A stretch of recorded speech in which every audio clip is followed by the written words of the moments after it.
Welcome to another very special online assembly. I'm Canon Beverley, and this week I'm talking about a value, and the value is this one: hope. I wonder what you think of when I say the word hope. We use that word a lot, don't we? We might say something like, I hope I get a football for my birthday. Or, I hope Grandad's poorly foot is better soon. Or, I hope my team win the championship. The trouble with saying that is that we're using the word hope like wishing, aren't we? It's as though we're saying, I wish I could get a football for my birthday. Or, I wish Grandad felt a bit better. The real word, hope, as a value, is a much bigger and stronger word. And I want to tell a story to help us see why.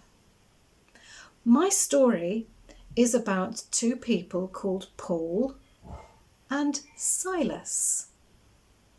Paul and Silas lived a long time ago, just after Jesus, in fact. And they thought Jesus was brilliant. They travelled around telling people about Jesus. They were very excited. And Paul especially became very, very famous for telling people about Jesus. The only thing is that sometimes the local people got annoyed. They said, we've got our own gods to follow. Can't you stop talking? And just occasionally, Paul annoyed them so much, they threw him into prison. Oh dear. I wonder, if you went into prison, would you be thinking, I wish they'd let me out? Here, in this little model, are Paul and Silas, with their feet chained together in the prison. And it was a Roman prison, and there was a centurion in charge of it. Here's the centurion. He's checking that they're safe for the night, that all the doors are locked. Right, you lot, settle down, go to sleep. I'm going home to bed. I'll see you in the morning. The centurion went off to go to bed. But during the night, something not very good happened. Paul and Silas, well, do you think they were thinking, I hope I get out of prison. I hope we can escape. Well, they weren't. They were thinking about God, that God they were so excited about. And they were singing hymns and praising God. When suddenly there was an earthquake and the ground started to shake. Oh my! Back at home, the centurion realised that something was happening. He could tell that with this terrible earthquake going on, let's put them so you can see their faces, that the prison doors might come open, that the prison walls might come down. He rushed back to the prison and, yes, the doors had swung open. Well, if the doors had swung open, the prisoners might have escaped, and he would be in a lot of trouble. He got out his sword. He was ready to kill himself because he knew that he'd be in so much trouble with the governor of the area. When a voice behind him shouted, "It's all right, we're still here." And there were Paul and Silas, still in the prison. Even though the gates had swung open, Paul and Silas had not escaped. Because their hope wasn't about escaping or wishing for something, it was something bigger.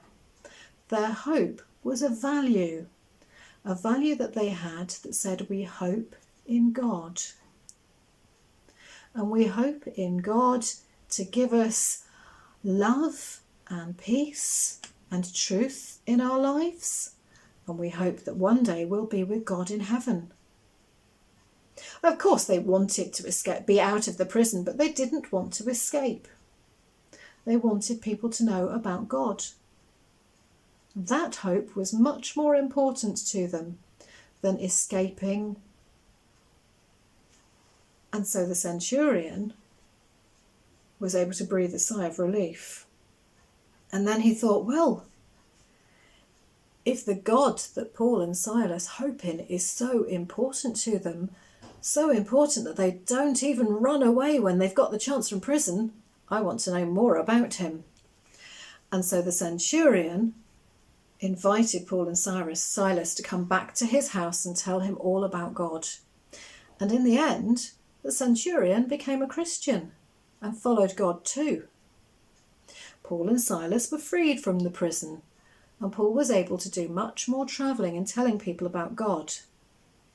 And because he put his real hope first as his value, hoping in God, trusting in God, he was freed from prison and able to travel around telling people about Jesus.